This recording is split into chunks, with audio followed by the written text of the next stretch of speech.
Forget the glowing skies and robot armies we see in the movies.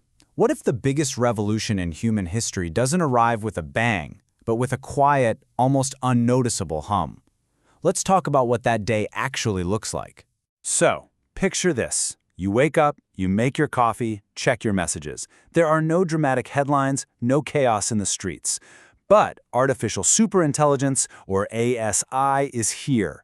It's an entity that can outthink all of humanity combined on every single subject, and its arrival wasn't announced.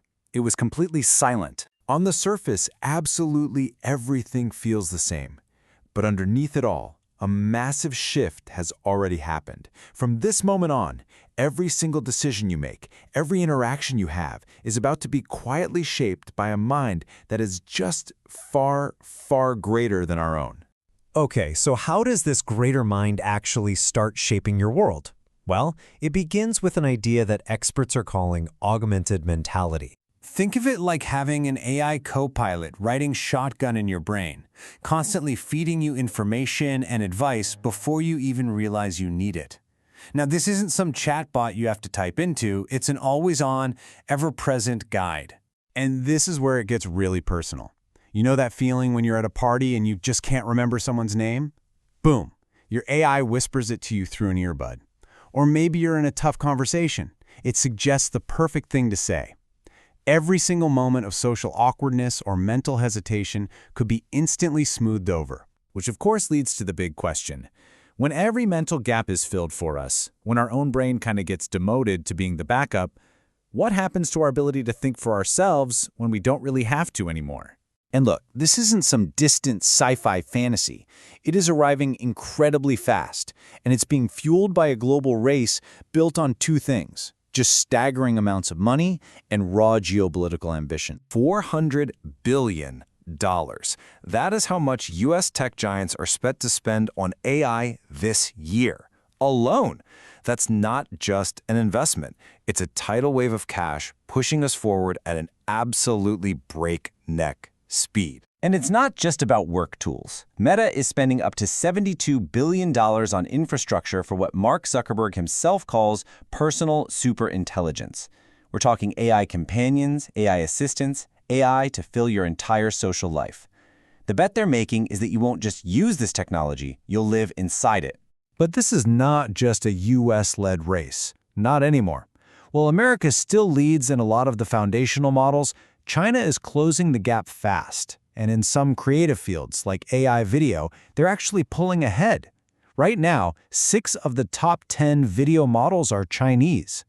This isn't just about building better tech. It's a global power struggle for who gets to define our future. But this frantic race to build smarter and faster AI inevitably leads everyone to the same single hardest challenge there is, what we call the alignment problem.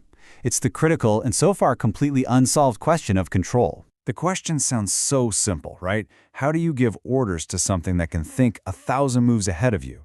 How do you make sure it shares our goals when, let's be honest, our own values are vague, contradictory, and constantly changing? Geoffrey Hinton, who's basically one of the godfathers of modern AI, puts it perfectly. Trying to contain a superintelligence with a set of rules is like a toddler trying to set rules for an adult. It's just not going to work. The smarter system will always find a workaround. So how do you even start to solve this? Well, 2 main ideas are floating around. Hinton suggests something pretty radical. Don't even try to control it. Instead, you build in a kind of maternal instinct, this deep, unshakable drive for the AI to care for us. Others, like Fei-Fei Li, argue for a human-centered approach, basically building protections for our dignity right into the AI's core. And right now, nobody has any idea which of these, if either, will actually work. All of this brings us to the final frontier, the ultimate integration of human and machine, moving the interface from the devices we hold in our hands to the very fabric of our minds. I mean, just look at this progression. It feels almost inevitable, doesn't it? We went from the phone in our hand to AI glasses on our face, and the final logical step is the brain-computer interface. A direct line from your thoughts straight to the AI. And this isn't just a theory, it's already happening. Neuralink is implanting chips that let paralyzed patients write just by thinking. And reports are coming out that OpenAI's Sam Altman is backing a new venture specifically to create high-bandwidth connections between our brains and AI. This is already moving from a medical treatment to a consumer upgrade. And the stakes here are just astronomical. On one hand, you've got the potential for a networked global consciousness, adding trillions to the economy through perfect instant collaboration. But on the other hand, you risk the end of individual thought, as our minds become nothing more than nodes in a larger network, all controlled by a central ASI. And that brings us to what might be the most chilling realization of all.